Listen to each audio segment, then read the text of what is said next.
মই সংস্থাপন দিম চান্দা নিদিও বুলি পোষ্ট কৰিছিলোঁ সংস্থাপন দিম চান্দা নিদিও এনেকুৱা ধৰণে মই এটা পোষ্ট লিখিছিলোঁ ৰাইজে পোষ্টটো ভাইৰেল কৰি পেলালে আচলতে সেই পোষ্টটো অসমৰ ৰাইজে ভাইৰেল কৰি পেলালে চান্দাৰ বিৰুদ্ধে সৰব হৈ পৰিল গ্ৰাম্য অনুভূতিৰ স্বত্বাধিকাৰী দিগপল লাহ নামৰ যুৱকজন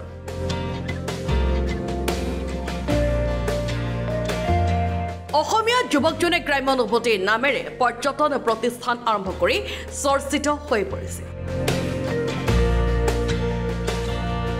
দিগপল লাহনক ভিন্ন অনুষ্ঠানৰ নামত চান্দা বিচাৰি দীৰ্ঘদিন অতিষ্ঠ কৰি আছিল বহুলোকে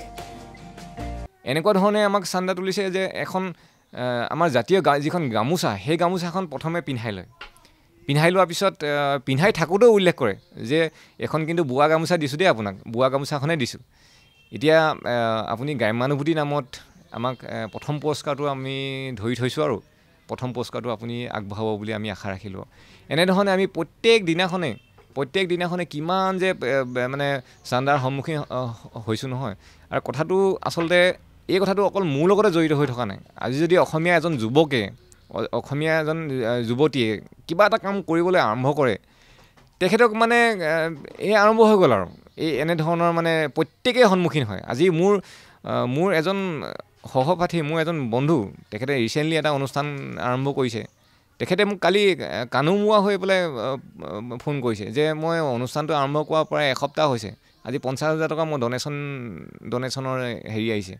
তাৰ পাছতে যুৱকজনে সামাজিক মাধ্যমত পোষ্ট কৰি উজাৰিলে নিজৰ ক্ষোভ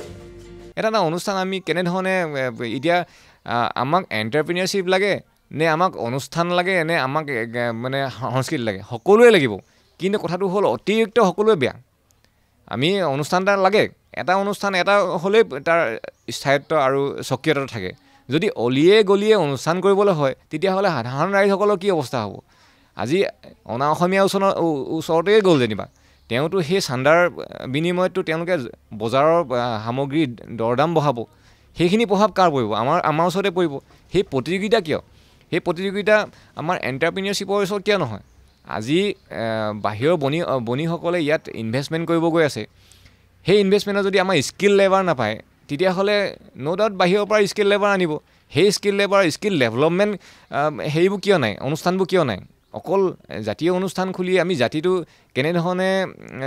আগুৱাই নিছোঁ কিন্তু সেইটো বহুত ডাঙৰ এটা প্ৰশ্নবোধক আৰু এইখিনি কথা কোৱাৰ পিছত মোৰ বিতৰ্ক আৰম্ভ হ'ব মই জানো আৰু সেই বিতৰ্কখিনি কেনেধৰণে মই জানো ৰাইজেই তাৰ প্ৰত্যুত্তৰ দিব আৰু প্ৰত্যেকটো কথাৰ প্ৰত্যুত্তৰ হোৱা উচিত আৰু মোক বহুতে কৈছে আপুনি প্ৰমাণ দিয়ক বিভিন্নজনে প্ৰমাণ দিয়ক কি আমাৰ এইটোৱে কাম বাকী থাকিলে নি আমি নিজৰ কাম এৰি নিজৰ মূল্যৱান সময়খিনি কি আমি এনেধৰণে আমি কি